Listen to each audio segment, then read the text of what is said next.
Passons maintenant à la Côte d'Ivoire. Une coalition d'opposition ivoirienne a une nouvelle fois manifesté samedi à Abidjan pour réclamer la réforme de la commission électorale indépendante avant les élections locales, régionales et municipales du 13 octobre dans le pays. Si nous ne sommes pas associés à ces élections, à commencer par la réforme de la CEI, ce n'est pas évident qu'il y ait des élections. Le 13 octobre a déclaré le président de la jeunesse de Ensemble pour la démocratie et la souveraineté, Justin Kouya, lors d'un meeting à Cocody, un quartier d'Abidjan. Mais je rappelle déjà que dans une interview, le Premier ministre ivoirien avait déclaré que la réforme de la commission électorale indépendante n'interviendra qu'après les élections régionales et municipales. Finalement, dimanche, ça devient une sorte de bras de fer entre cette coalition d'opposition et le parti au pouvoir. Est-ce qu'on peut appeler ça même un bras de fer? L'entêtement inadmissible et incompréhensible du pouvoir a maintenu une commission dont le mandat est... Comment on dit ça? Le mandat est inspiré. Pourquoi? On a l'impression que tout ce que la Côte d'Ivoire a traversé, les Ivoiriens n'ont pas tiré, les dirigeants ivoiriens n'ont pas tiré les leçons essentielles, où je me dis qu'ils ont plutôt gagné dans tout ce que le pays a traversé, qu'ils veulent encore récidiver. C'est inadmissible ce qui se passe en Côte d'Ivoire. Et si les Ivoiriens manifestent, je pense qu'ils sont vraiment dans leurs droits. Si l'opposition ivoirienne manifeste, ils sont vraiment dans leurs droits. Et je pense qu'ils doivent tout faire pour contraindre le pouvoir à mettre cette commission dans la légalité. On ne peut pas faire organiser une élection par une commission illégale. C'est inadmissible. Ça veut dire que tous ceux qui sortiront de cette élection sont illégaux. Ils n'ont pas de légitimité. Et c'est une institution illégale qui a organisé les élections. Donc je pense que les Ivoiriens doivent se réveiller et ne pas vouloir revivre ce qu'ils ont vécu. Et la braise est toujours fumante, la cendre est toujours fumante en Côte d'Ivoire. Et donc je pense qu'ils doivent tirer toutes les conséquences. À un moment donné, je pense que c'est la semaine passée ou surpassée, on nous a dit que Soro avait voyagé sans avertir même le chef de l'État. Le chef de l'État ne savait même pas là où il allait. Ouais, mais vous voyez tout ce que ça peut donner dans ce pays. Alors que tout le monde sait que Soro, c'est un warlord. C'est un seigneur de guerre.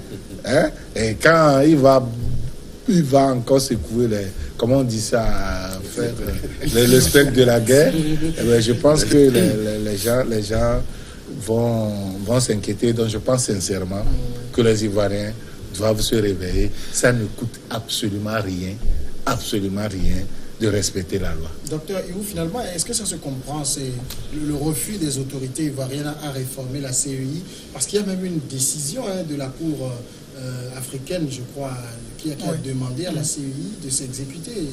Oui, mais si la CEI est arrivée à expiration, bon, il faut la remplacer. Moi, je ne sais pas. Mais tout ce qui se passe en Côte d'Ivoire, c'est les conséquences de tout ce qu'on a vu entre Soro et Alassane Ouattara pour éjecter Gbagbo, l'envoyer à ces pays, mettre sa femme en prison, et ça les rattrape.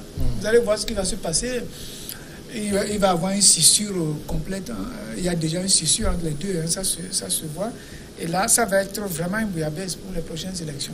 Mais c'est comme au Congo, où le président Kabila est arrivé alors que son mandat est arrivé à aspiration. On ne sait pas qu'est-ce qui se passe sur ce continent. On est vraiment découragé. Moi, j'appelle ça toujours des négreries. C'est peut-être l'apprentissage. Oui, bon, ça aussi c'est l'apprentissage. Bon, il n'y a que 60 ans, on est indépendant.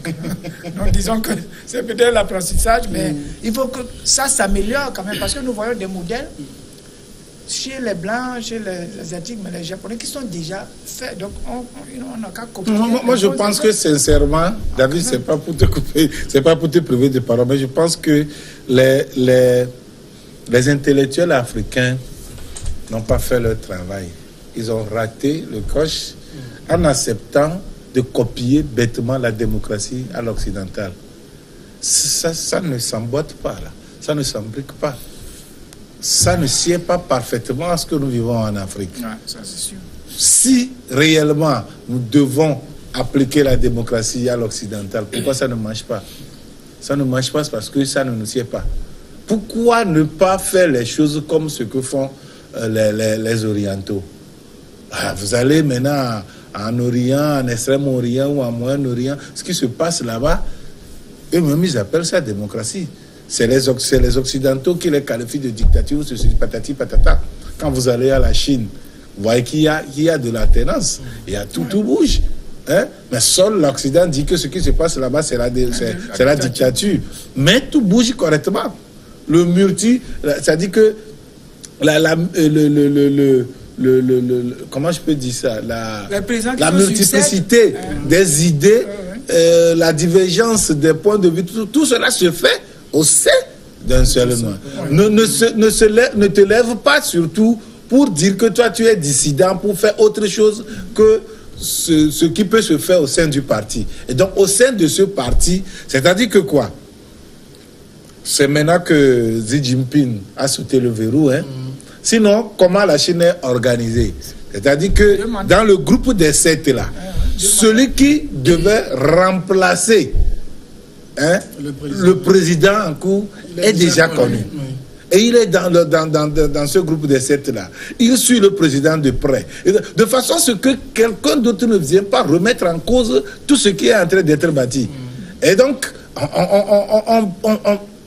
on décolle et on avance. On décolle et on avance. Mais ici, on veut tout faire. On veut appliquer la démocratie que l'Occident a pris des siècles pour bâtir. Nous, on veut qu'on le réalise ipso facto. Immédiatement. Comment ça, à 60 ans? Quand est-ce le discours de la boule? C'était quand? C'était en 93, non? En 89. C'est ça qui a amené la contestation, non? Le discours de la boule. Ça a marché dans certains pays. Qu'est-ce qui a marché? Dans quel pays? Donne-moi un autre pays. Il y a des exemples de pays anglophones. C'est bien. Au Nigeria. Au Nigeria. Vous avez vu au Nigeria. Vous avez vu. Zimbabwe n'est pas un pays anglophone. Le Ghana. Je dis, c'est un exemple. Zimbabwe n'est pas un pays anglophone. De la démocratie. Lorsque votre mandat finit, vous partez. Le Ghana. Vous partez. Le Ghana. Ce problème, c'est beaucoup plus dans les pays francophones. Le refus de respecter les textes constitutionnels. Mais pour le cas de la Côte d'Ivoire, je pense que Alassane Ouattara avait très tôt manifesté son désir d'aller vers la refonte de cette commission. Il l'avait même annoncé dans son discours. Et ça extériorise aisément son adhésion à la culture de la paix, parce qu'il n'a pas intérêt à partir de la Côte d'Ivoire en laissant ce pays dans un état délabré. Les Ivoiriens ont trop souffert de cette crise. Il a passé 2 mandats à la tête de ce pays. Il a réussi quand même à focaliser toute son énergie dans la reconstruction de ce pays. Vous voyez un peu comment Abidjan est en train d'être construite. C'est tellement beau. Et derrière ça, il y a cette divergence politique qui oppose les acteurs de la classe politique de ce pays. Il faut que Ouattara se lève tôt pour remettre la pendule à l'heure. Quand Dimas parlait tout à l'heure du droit de l'opposition de manifester, je suis d'accord. Si le président Ouattara se tait sur les menaces qui sont visibles, issues de la recomposition de cette commission, si le président Ouattara se tait là-dessus, les prochaines élections risqueraient fortement de faire basculer le pays dans la violence. Et la Côte d'Ivoire n'a pas intérêt à se retrouver encore dans une crise. Là, ça va être un chaos total. Hein? Donc, de toute façon, le président ivoirien doit quand même être au parfait de ces risques-là. Non, il est parfaitement au courant de ces risques. Hein. Je ne sais pas, mais il n'y a pas plus sourd que celui qui ne veut pas entendre. Hein. Donc, mais c'est quand même... C'est triste pour le continent de voir des choses comme ça, parce que Alassane Ouattara, c'est pas n'importe qui quand même, c'est des gens qui sont passés par tous les stades, tous les diplômes, Banque mondiale, tout ça, Premier ministre de Oufouet, tout ça. Et lorsqu'il y a des erreurs comme ça, le pays est bien géré depuis qu'il est arrivé quand même, au niveau économique, il n'y a pas de problème. Mais si c'est pour aboutir à une guerre civile encore, avec 3 000 morts, 4 000 morts, alors là, je suis découragé quand même sur ce continent, de ce continent. Là, je suis d'accord avec Dimas qu'on n'applique pas peut-être bien la démocratie comme on devait le faire. On ne l'a peut-être pas conceptualisé. Ouais. Oui, parce qu'on a eu quand même les indépendances de façon un peu brusque quand même. C'est quand... Comment ça brusque? Même les indépendances là. Non, pourquoi est-ce qu'on doit venir nous coloniser d'ailleurs? Ah non, c'est déjà pourquoi passé. ne pas nous laisser dans quoi là? Et pourquoi est-ce que c'est parce que non, on l'a pas voulu. Si. Ils sont venus. Non, c'est quelque chose de bien construit, bien conceptuel. Vous avez vu comment l'Éthiopie avait mené la guerre contre la colonisation Tu connais l'Éthiopie, non? Oui. Tu as été l'Éthiopie, Oui. non? Ce pays là, qu'est-ce qu'il peut faire? Qu'est-ce qu'il peut en faire? Ça ne peut qu'être ça. Oui, mais regarde d'autres pays. Mais l'Érythrée. C'est ça, l'Éthiopie. L'Occident a quoi gagner en Éthiopie? Et pourtant, ils étaient Rien. venus. Oui, ils étaient venus parce que pour eux, puis c'est en ce moment où ils devaient venir voir ce qui se trouve là-dessus. Je t'assure que si c'est que le sous-sol éthiopien et de tous ces minéraux-là, ils reviendront d'une autre manière. C'est cela je disais que c'est parce que c'est nous qui avions voulu être colonisés. Non, c'est parce qu'on ne veut pas. C'est pas qu'on a voulu ou pas. Parce que pour rien, on brade nos ressources. On brade nos compétences. Non, ce n'est pas ça aussi. Ce n'est pas ça aussi. Il y a eu beaucoup de résistance.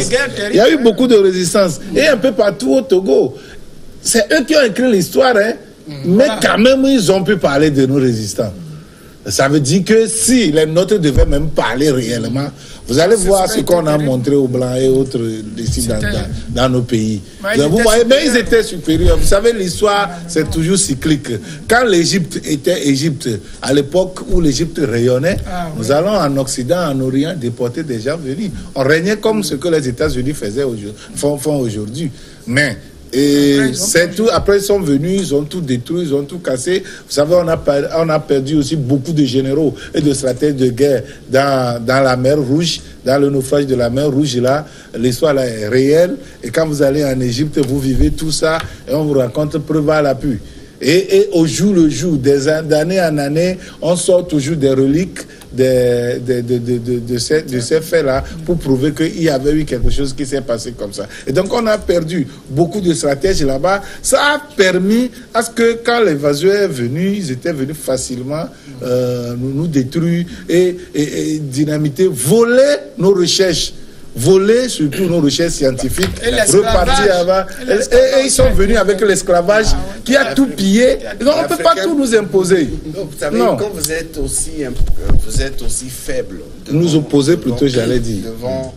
Devant le colonisateur, il abusera de vous. On n'est pas faible. Si on a été réduit en situation de faiblesse. Voilà. Oui, mais au moins, peut-être comme, je ne sais pas si c'est dimanche le docteur qui le disait, au moment où le concept de démocratie était venu, on avait quand même de grandes têtes pensantes. Oui, pour contextualiser ça. Comme cela. C'était aussi, vous savez, au cours de cette période, il ne faut pas aussi passer sous silence la soif des populations de voir de nouveaux visages à la tête de certains pays africains. Justement, justement. C'est des ordres que voulaient créer ceux qui nous ont envoyé le concept. Oui, justement. David, ceux qui avaient amené les dictateurs, moi je ne les appelle pas des dictateurs parce que la dictature est toujours éclairée, est souvent plutôt éclairée et on fait de bonnes choses avec la dictature. Je vous assure, je peux vous assurer, voilà, que ce qui se passe au Rwanda, c'est de la dictature pure et dure. Parce que vous vous opposez à comment il s'appelle? Kagame, partout où vous vous trouvez, il va vous chercher, vous tuer. Il est parti tuer les gens jusqu'en Afrique du Sud et autres là. C'est de la dictature pure. Mais il y a un exploit de développement là-bas. Vous voyez, non? Donc, ce qui veut dire que quoi? Ceux qui ont laissé le pays dans l'obscurantisme, moi je l'appelle l'obscurantisme, ce n'est pas la dictature.